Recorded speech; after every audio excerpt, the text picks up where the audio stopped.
విడిగా తీసుకున్నాం. త్వరలో పాల్గొనే ముందు సాధ్యమైనంత వరకు 1 గంట కల్లా ప్రయత్నం చేస్తాం.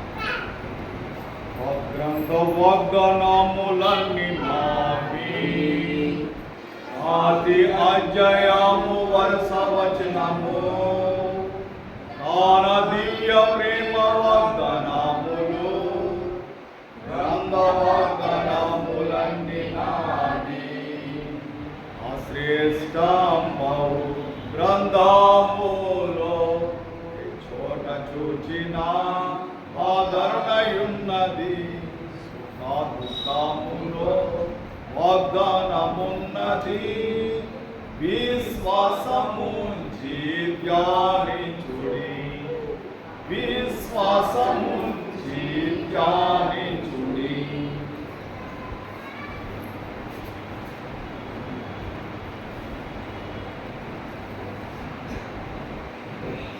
దేవుని యొక్క వాక్యాన్ని మనం చదువుకుందాం.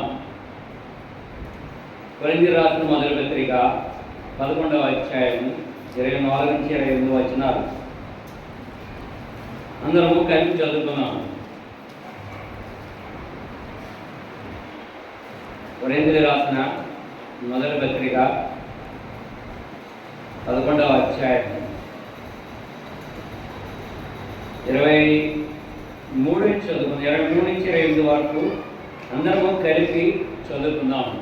నేను మీకు అప్పగించిన దానిని ప్రభువు వలన పొందితిని. ప్రభువు అయిన యేసు తాను అప్పగింపబడిన రాత్రి ఒక రొట్టెను ఎత్తుకొని కృతజ్ఞతాస్తుతులు చెల్లించి దానిని విరిచి, ఇది మీ కొరకైన నా శరీరం, నన్ను జ్ఞాపకం చేసుకున్నకై దీనిని చేయుడని చెప్పాను. ఆ ప్రకారమే భోజనమైన పిమ్మట ఆయన పాత్ర తెచ్చుకొని, ఈ పాత్ర నా రక్తమూలమైన క్రొత్త నిబంధన, మీరు దీనిలోని త్రాగినప్పుడల్లా నన్ను జ్ఞాపకం చేసుకున్నకై దీనిని చేయుడని చెప్పారు. మీరు ఈ రొట్టెను తిని ఈ పాత్రలోని త్రాగినప్పుడల్లా ప్రభువు వచ్చే వరకు ఆయన మరణము ప్రచురించెదరు. కాబట్టి ఎవడు అయోగ్యముగా ప్రభు యొక్క రొట్టెను తినో లేక ఆయన పాత్రలోని త్రాగునో వాడు ప్రభు యొక్క శరీరమును గురించి రక్తమును గురించి అపరాధి అగును. కాబట్టి ప్రతి మనుషుడు తను తాను పరీక్షించుకోవాలని అలాగూ చేసి ఆ రొట్టె తిని ఆ పాత్ర నుండి త్రాగాలని ప్రార్థన చేసుకుందాం. పరిశుద్ధుడైన మా తండ్రి, నీ నామానికి మరోసారి వేలాది స్తుతులు స్తోత్రాలు చెల్లించుకొచ్చిన మధ్యాహ్న సమయంలో నీ బల్ల చుట్టూ ప్రభా మమ్మల్ని ఒలీవ మొక్కలవే ఉంచి నీ యొక్క శరీరమును నీ రక్తమును మేము దాన్ని కలిగి ఉండాలని, మీరు వచ్చి పర్యాంతమును దాన్ని జ్ఞాపకం చేసుకోవాలని, మీరు రాకడను ఆయన మీ కార్యములను ఆ శరీరము ఆ యొక్క ద్రాక్షారసం ఎందుకు అట్లా మార్చబడినవి ప్రభా, నీ రక్తము మేము ఎందుకు తీసుకోవాలి, ఈ శరీరమును మేము ఎందుకు తీసుకోవాలి ప్రభా, ఇవి మీరు వచ్చి పర్యంతము చేయమన్నారు. అంతేకాదు పరిశీలన చేసుకొని ప్రభా ఆ యొక్క అయోగ్యమైన రీతిలో కాక యోగ్యమైన రీతిలో మేము దానిలో ప్రవేశించాలని మాతో హెచ్చరించిన నీ యొక్క వాక్య లేఖనాన్ని బట్టి మాతో మీరు మాట్లాడండి. నీ సహాయం కోరుకుంటూ యేసు నామములో అడుగుచున్నాం తండ్రి, ఆమేన్. మనం చదువుకున్నటువంటి వాక్య భాగంలో చాలా క్లుప్తమైనటువంటి ఒక మాట కనబడుతుంది. ఏంటి అంటే పరీక్షించుకొనుట. ఏం చేయాలంట? పరీక్షించుకొనుట. Examine ourself. ఎదుటివాడిని పరీక్షించడం కాదు, ఎవరిని పరీక్షించాలంట? మనల్ని. అక్కడ క్లియర్గా రాయబడిన సంగతి మనం చూస్తున్నాం. ఏమనంటే 28వ వచనంలో రాయబడి ఉంది, కాబట్టి ప్రతి మనుష్యుడు తన్ను తాను పరీక్షించుకొనవలెను. అలాగూ పరీక్షించుకున్న తర్వాత ఆ రొట్టెని తిని ఆ పాత్రలోనిది త్రాగవలెను కదండి. మనము ఆ శరీరం తిని ఆ పాత్రలోని త్రాగాలి అని అంటే, ఎందుకని ఆ పాత్రలో త్రాగాలి, ఎందుకని ఆ శరీరం తినాలి అని అంటే, ఎందుకనంట దాన్ని ప్రభు మనకి అప్పగించెను. పైన రాయబడింది కదండి. ఏమైనా రాయబడింది కదా, దీనిని నీకు అప్పగించిన దానిని, నేను మీకు అప్పగించిన దానిని ఏం చేయాలంట? ప్రభు వలన పొందితిని. దేవుడు మనకిచ్చెను. ఆయన శరీరము మన కోసం, ఆయన రక్తం మన కోసం, అవి జరిగినటువంటివి. అంచేత వాటి విషయంలో రొట్టె కదా లేక ద్రాక్షారసమే కదా అని అనాలోచనగా దేవుని యొక్క బలంలో మనం చేయవేయకూడదు కదండి. అనాలోచనగా మనము చేయవేయకూడదు. ఇక్కడ కొన్ని హెచ్చరికలు అన్నమాట. మీరు ఎప్పుడైనా ట్రాన్స్ఫార్మర్ దగ్గరికి వెళ్ళినప్పుడు అక్కడ ఒక బొమ్మ ఉంటుంది, ఇంటి బొమ్మ వేసి మధ్యలో తలకే ఉంటుంది, డేంజర్ అని గుర్తుంది. దాని దగ్గరికి వెళ్ళేటప్పుడు మనం ఎలా వెళ్ళాలి? దానికి తగినటువంటి ఆయుధాలు, దానికి తగినటువంటి వాటిని ధరించుకుని వెళ్ళాలి. కరెంటు షాక్ పట్టుకోండి, జాగ్రత్తగా ఉండాలి. ఏ కరెంట్ కరెంట్ ఇలాగైనా ఏమవుతుందండి, కరెంట్ మన మీదకి ఉంటుంది, మనతో వచ్చి ఇంకా మనం దాని ప్రమాదంలో పడతాం. అలాగే దేవుని యొక్క బలలో కూడా నోట్ లేదా హెచ్చరిక. ఏమిటైనా హెచ్చరిక దేవుని బలలో చేయలేనప్పుడు అలవాట్ పరీక్షించుకోవాలి. నేను యోగ్యుడనా, యోగ్యురాలనా? యోగ్యుడు యోగ్యురాలు అయితే దేవుని యొక్క గ్రంథంలో రాయబడిన మాట జ్ఞాపకం చేద్దాం. మొదటి యోహాను పత్రిక 3వ అధ్యాయం 2వ వచనం. మొదటి యోహాను పత్రిక 3వ అధ్యాయం 2వ వచనం చదువుతాం.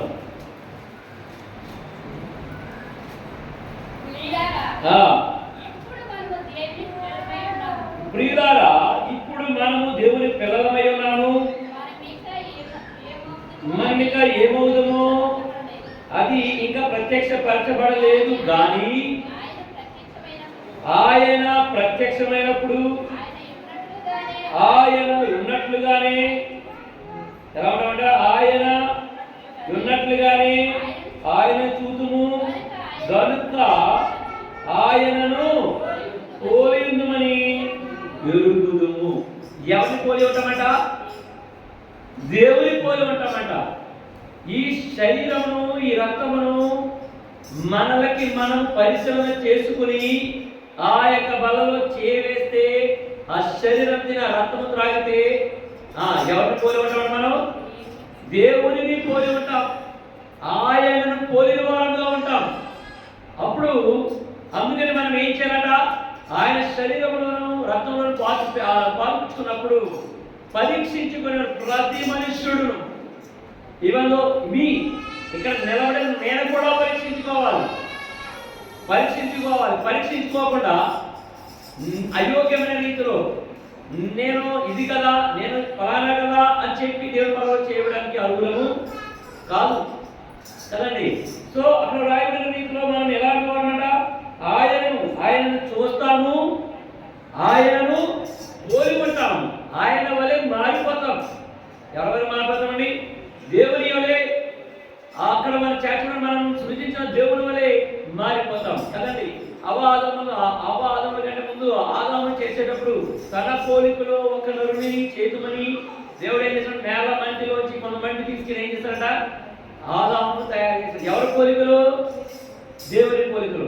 ఈ జ్ఞాన ఆయన శరీరము తిని ఆ రక్తమును త్రాగితే ఆయన రాకడలో మనము కూడా ఎలా మారుతామట?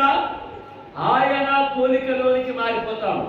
ఇప్పుడు అనుకుంటాం మన పుట్టిన బిడ్డను అచ్చం మీ నాన్నగానే ఉన్నాడంటాం, లేదా మీ తాతలాగా ఉన్నాడంటాం, లేదంటే మీ మామయ్యలాగా ఉన్నాడు. ఈ పోలికలు కాదు, ఇంకా ఒకే శరీరము, ఒకటే రొట్టు, ఒకటే ద్రాక్షరసం. ఆ శరీరంలోనూ ఆ రక్తంలోనూ మనం పార్టిసిపేట్ చేస్తున్నాం కాబట్టి మనము ఆ శరీరం ఎవరిదో, ఆ రక్తం ఎవరిదో వారి వల్ల మనం మారిపోతాం. అందుకనే మనం చేసే పనిని నిమగ్నత కలిగి దాన్ని యోగ్యమైన రీతిలో చేయాలి. ఎందుకనంటే ఆయన వల్లే మనం మారబోతున్నాం, ఆయన రూపంలోనికి మనం చేర్చబడతాం, ఆయన రూపంలోనికి మనం మారుతాం, ఆయన వలె మనం ఉంటాం. అంతే కదండి, ఆయన వలె మనం ఉంటాం. మనుషులు పోలిన మనుషులు 7 ఉంటారని ఏదో అంటారు మనం కదా. అది కాదు మనకు కావాల్సింది. ఇప్పుడు నేను పరలోకంలో ఈ భూమి మీద ఒక కడ బోర ధ్వని రోగింది అని అంటే సడన్ గా మనం ఎక్కడి నుంచి ఎత్తబడతాం. ఎత్తబడిన తర్వాత మన రూపం ఎవరు ఉంటుందంటే నువ్వెవరు, నేనెవరు, అందరం కూడా ఎవరి వలె ఉంటాం? జీవం గల దేవుని వలె ఉంటాం. ఆయన ఆశ్రయపురంలో ఉన్నవారు అందరూ కూడా ఆయన పోలే ఉంటాం, ఆయన పోలిన వారమై ఉంటాం. అందుకని మనము ఆయన వలె మారుతాం. నెంబర్ 1 ఎలా మారుతామంట? ఆయన వలె ఆయన పోలికలో మనం ఉంటాము. రెండవ భాగం చదువుకుని చూడండి. కీర్తన గ్రంథం 31వ అధ్యాయం. కీర్తన గ్రంథము 31వ అధ్యాయం 23వ వచనం చదువుతాను చూడండి. కీర్తన గ్రంథము 31వ అధ్యాయము 23వ వచనం. యెహోవా భక్తులారా మీరందరూ ఆయన ప్రేమించుడి. యెహోవా విశ్వాసులను కాపాడును. గర్వముగా ప్రవర్తించు వారికి ఆయన గొప్ప ప్రతీకారం చేయును. యెహోవా కొరకు కనిపెట్టు వారులారా మీరందరూ మనసున ధైర్యం వహించి నిర్భరముగా ఉండుడి. ఎలా ఉన్నారంటే మనం దేవుని బలలో చేయబోయే వారమైన మనము ఏం చేయాలంటే గర్వంగా ఉంటే ఏం చేయబడతాం? ప్రతీకారం చేయబడతాం. అంటే మన మీద ప్రతీకారం ఉండాలి. సో మన యొక్క ఆత్మీయ జీవితం ఈ భూమి మీద కొంతకాలం జీవించిన తర్వాత ఉన్నదే మనకి మెయిన్. ఆ తర్వాత ఎక్కడ ఉండాలనేది, ఎప్పుడు ఎక్కడ ఏ ప్రదేశంలో ఉండాలనేది మన క్రియలను బట్టి తీసుకుంటుంది. ఈ గర్వంగా దేవుని బలలో చేయవేస్తే, ఇందాకైతే ఆయన బలలో చిన్నపిల్లలారా ఆయనను ఆయన వలె మనం మారుతాం, ఆయన కోరికలో మారుతామని రాయబడింది. ఇప్పుడు ఇక్కడ అన్నాడు ఆయన కీర్తన గ్రంథంలో, దేవుని భక్తులారా ఎలా ఉన్నారంట? భక్తులారా మీరందరూ ఆయనను ప్రేమించుడి. యెహోవా విశ్వాసులను కాపాడును. గర్వంగా నడుచు వారికి ఏం చెప్పబడుతుందంట? గర్వముగా నడుచు వారికి ఆయన గొప్ప ప్రతీకారము చేయును. అయోగ్యంగా పనులు పాల్గొంచుకుంటే, గర్వంగా దేవుడి పనులు చేయవేస్తే, నాకు ఎందుకు ఇవ్వరు అని అంటే, నేను ఎందుకు తాకూడదనంటే వారికి ప్రతీకారం. సో మనం పరిశీలన చేసుకోవాలి. అట్లా పరిశీలన చేసుకున్న వారైతే మనం ఎలా ఉంటామంట? యెహోవా కొరకు కనిపెట్టుదాం. ఎవరి కొరకు కనిపెట్టాలి? మనం యెహోవా వరకు కనిపెడుతున్నాం. అందుకని ఆయన వచ్చి ఎప్పటి వరకు చేయమన్నాడు? ఆయన మొదటి కొరింథీయులకు రాసిన పత్రిక మనం చదువుకున్నాం. ఆయన వచ్చి పర్యంతము ప్రతిగా విశ్వాసం పొందిన క్షణాల్లో అప్పుడు ఉన్నప్పుడు బల ఇచ్చేటప్పుడు ఆయన బల దగ్గర మోకరించిన తర్వాత ప్రార్థన చేసేవారు. బ్రదర్ ఏమనేవారంటే, ప్రభా గత వారం వస్తామేమని ఎదురు చూసాము, రాలేదు. ఒకవేళ ఈ వారంలో ఏ రోజు వచ్చినా సరే సంఘంలో ఉన్న వారందరూ కూడా ఎత్తపడేలాగా అని ఆయన ప్రార్థన చేసుకోవడానికి. అలాగే ఉదయమే ఎర్లీ మార్నింగ్ చేసినట్టే కుటుంబ ప్రార్థనకి లేకపోవాలి. ఆయన 5-6 గంటలకు ఎప్పుడు లేస్తప్పుడు ఉదయాన్నే కుటుంబ ప్రార్థనలో కూర్చోబెట్టినప్పుడు అప్పుడు కూడా అదే మాట కూడా అయినా, ప్రభా రాత్రి మేము ఎదురు చూసాము, రాత్రి వస్తారేమో అనుకున్నాం, మీరు రాలేదు. ఈ రోజంతా మీరు మమ్మల్ని కాపాడండి. ఈ రోజు ఒకవేళ ఏ క్షణం ఎప్పుడొచ్చినా ఎత్తబడే సంఘం ఉండాలి అని చెప్పేసి ప్రార్థన చేసేవారు. అంటే నేను ఆయనతో అక్కడే ఉండేవాడిని కాబట్టి ఆ అన్న చేసే ప్రార్థన అలా ఉండేది. మీరు వస్తారేమో చూసాము, రాలేదు. సో ఈ దినాన మనం కూడా అంతే, దేవుని యొక్క బలలో చేయవే వారమైన మనము కనిపెట్టుకునే వారముగా ఉండాలి. ప్రభా ఈ వారం ఒకవేళ మీరు వస్తే, ఈ దినమే మీరు వస్తే, లేకపోతే ఈ గడియలో మీరు వస్తే, నేను ఎంతబడే గుంపులో ఉన్నానా? ఇప్పుడు ఎంతబడే గుంపులో ఉంటే తీసుకెళ్తాను. ఆ గుంపులో నేను ఉన్నావా లేదా అనేది ఎవరు పరిశీలించుకోవాలి? మనమే పరీక్షించుకోవాలి. ఇప్పుడు గత నెల 25 వరకు జరిగింది పబ్లిక్ ఎగ్జామ్ 10th క్లాస్ వాళ్ళకి.